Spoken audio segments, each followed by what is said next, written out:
어떤 분이 제게 그런 질문을 했습니다. 물론 한 분만이 아니라 많은 분들이 제게 그런 동일한 질문을 하시지만요. 어떻게 하면 말씀의 은사를 받습니까? 그리고 질문을 했습니다. 아마 최근에도 그 질문을 제가 지난주에나 들었던 것 같습니다. 어떻게 하면 말씀의 은사를 받습니까? 그래서 생각해 보았습니다. 과연 어떻게 하면 말씀의 은사를 받게 될까? 왜 무수히 많은 주의 종들이 있는데, 말하자면 주의 종들만 12만 명이 넘게 있는데 왜 말씀의 은사를 받는 주의 종은 적을까? 제가 알고 있는 목회자만 해도 꽤 많은데 그들 가운데 말씀의 은사를 받은 사람들은 적습니다. 왜 그럴까? 어떻게 하면 말씀의 은사를 받을까? 말씀의 은사를 받는 사람의 공통점은 무엇일까? 그렇게 접근하는 것이 좀 더 빠르지 않을까 싶습니다. 그런데 실상은 정답은 그렇게 복잡한 것은 아닙니다. 복잡한 건 아니고, 말씀의 은사를 받는 사람은 정말 말씀을 사모하는 사람들이 받더라 하는 것입니다. 다른 조건은 없죠. 그러면 주의 종들은 말씀을 사모하는 사람들이 아닌가? 실제로 주의 종들이 성경을 매일 읽을지 몰라도 말씀을 정말로 순수하게 사모하는 사람들은 드뭅니다. 제가 그건 목회자들을 많이 만나봐서 아는 이야기입니다.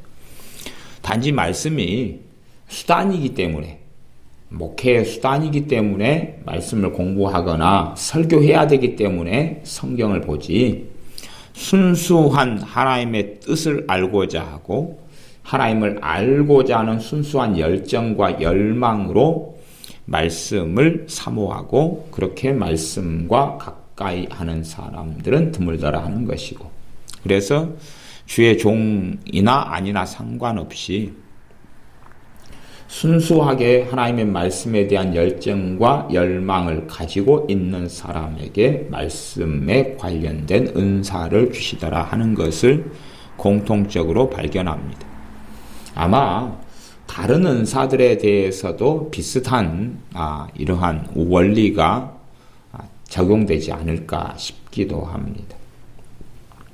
물론 이제 어떤 사람이 은혜를 받고 성령 충만과 세례를 받고 그래서 말씀을 뜨겁게 사모할 수도 있어요. 그 짧은 시간에. 그런다 해서 말씀의 은사가 주어지지는 않더라 하는 겁니다. 왜냐하면 어떤 면에서 연단이나 시험을 통과해야 되는 부분이 존재한다는 거죠.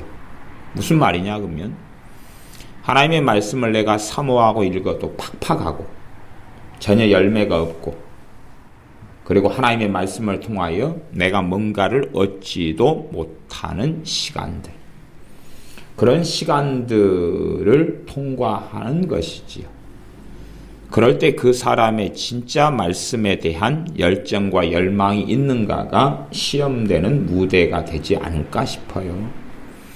그런 것을 통과한 다음에야 비로소 말씀의 은사가 오지. 단지 그래서 말씀의 은사 말고 은혜는 올 수 있어요. 그 전에 성령 충만하고, 그래서 말씀 은혜가 오면 말씀이 꼴송처럼 달아지고 읽어지고 싶고 막 그런 거지요. 이게 말씀 은사하고는 다른 것입니다. 은혜는. 그래서 사람들은 단지 그냥 말씀의 은사만 오면 말씀이 다 깨달아지고 알아질 것처럼 생각하는데, 그런 말씀의 은사는 사실은 이 땅에는 존재하지도 않고, 성령의 은사 가운데 말씀 관련한 은사들은 성령의 은사가, 말씀 관련 은사가 왔다 해서 말씀을 다 깨달아지고 알아지는 그러한 이상한 일, 그러한 일확천금은 존재하지 않는다는 것입니다. 어찌되었든 말씀의 은사를 받기 위해서는 말씀에 대한 순수한 사모함과 열정과 열망, 그리고 말씀을 통해서 주님을 알고자 하는 그러한 뜨거운 열망이 있어야 된다는 겁니다. 물론 그것을 주의 종들이 갖는 것이 너무나 어려운 일이기 때문에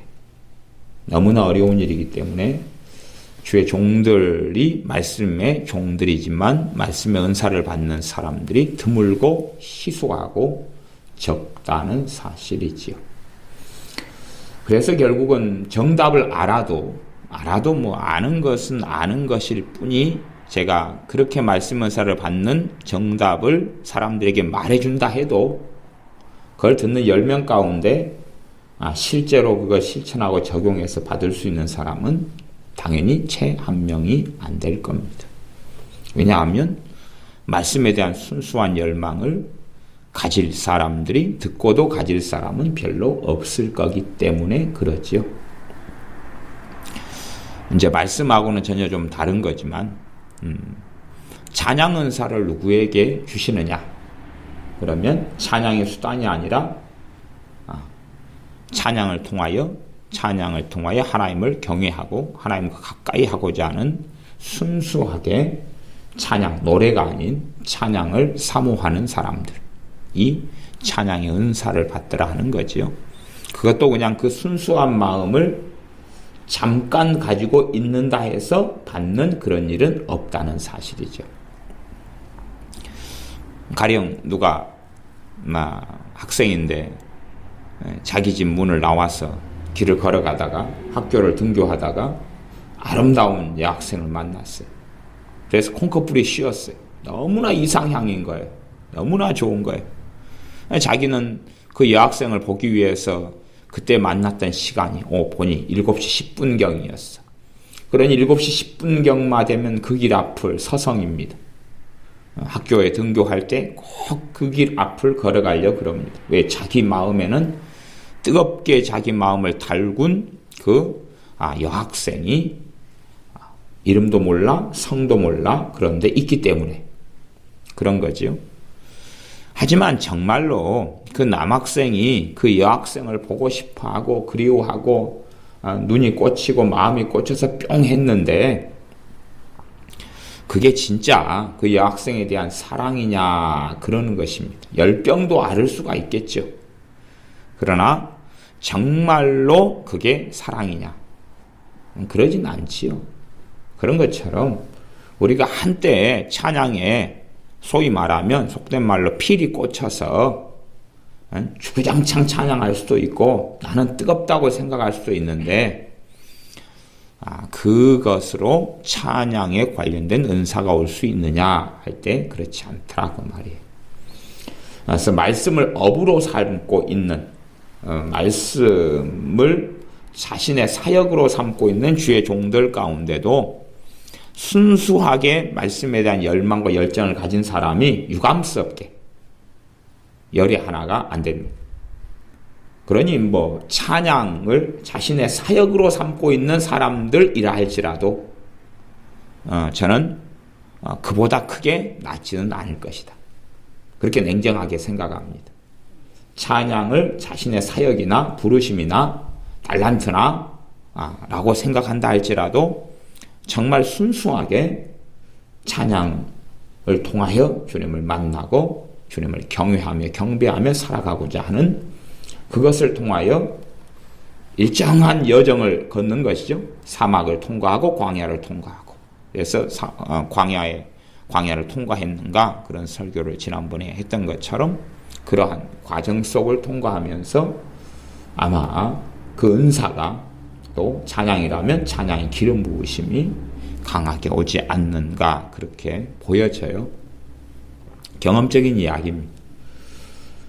마찬가지로 여러 가지 다양한 이유들이 존재합니다만은 그래서 천편일률적으로 한 가지만이 답이다 그렇게 설명할 수 없지만 병 고치는 은사 같은 경우도 그냥 자신도 알게 모르게 병 고치는 은사가 오는 경우도 많이 있어요. 그러나 이제 왔다 치더라도 병 고치는 은사가 강해지느냐, 기름 부음이 강해지고 은사가 강해지느냐 그런 부분과 관련됐다면 아마 병든 사람에 대한 마음이 어떠한가 는 것도 꽤 영향을 미칠 것이다 하는 것이죠. 병든 사람에 대해서 냉랭한가, 병든 사람에 대한 간절함과 그에 대한 아픔을 공유하는가? 연민을 이야기하는 것은 아닙니다. 그래서 그들의 병든 일이 곧 내 일이 되는가 하는 것과 그 은사가 얼마나 효과적이고 병 고치는 은사가 강해질 것이냐 하는 것은 필연적인 관련이 있는 것처럼 보여집니다. 그래서 많은 경우에 아파본 사람에게 병 고치는 은사 같은 경우는 오는 것이 빈번하고 일상적이다 하는 겁니다. 그래서 우리가 그런 말씀의 은사가 어떻게 오느냐 그런 질문에 제가 답을 나름대로 경험한 대로 던져주지만 그러나 실상은 사람들은 순수하게 주의 말씀을 사모하는 사람은 그렇게 찾기가 어렵더라 하는 것입니다. 그리고 때로는 메마른 곳, 때로는 광야, 때로는 열매 없는 곳을 말씀과 함께 통과해 가는 사람도 드물더라 하는 것입니다. 그래서 그런 사람들에게 제가 보기에는 말씀의 은사를 주님께서 부어주시는 것들을 확인해 옵니다.